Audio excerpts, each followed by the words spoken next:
L'area progressista di Agrigento sceglie Michele Sodano, questo quanto comunicato in una nota stampa congiunta del Partito Democratico, del Movimento 5 Stelle, di AVS, Italia Viva e Controcorrente, affermando come Agrigento deve aprire una nuova era in cui la politica sia finalmente proposta a merito di progetti innovativi, creazione di valori, un'alternativa a chi in questi anni ha ferito e umiliato una comunità intera.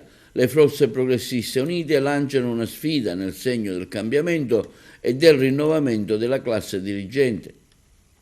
Lo fanno individuando in Michele Sodano la candidatura più adatta a rappresentare questa sfida collettiva, che siamo sicuri raccoglierà l'entusiasmo della maggioranza degli agrigentini. Insieme costruiremo una nuova stagione in cui Agrigento potrà essere una città pienamente valorizzata rispetto alle sue potenzialità, in cui la gente potrà tornare e non andarsene come avvenuto finora.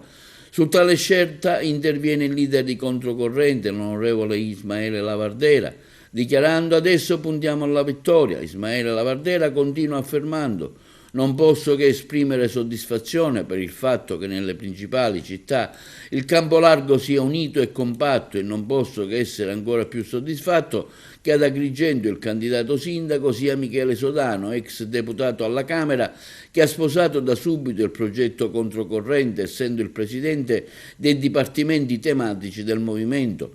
Adesso, afferma Lavardera, dobbiamo lavorare uniti e andare dritti verso la vittoria. Michele è una persona che ha tante idee, è giovane e sono certo che darà lezione ai vecchi dinosauri della politica che hanno distrutto Agrigento.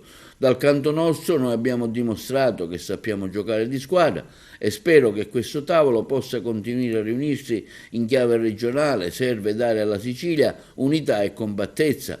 Andremo uniti a Messina, Marsala e Agrigento. Su Enna invece abbiamo espresso disappunto sulla scelta di Crisafulli e abbiamo deciso di non partecipare.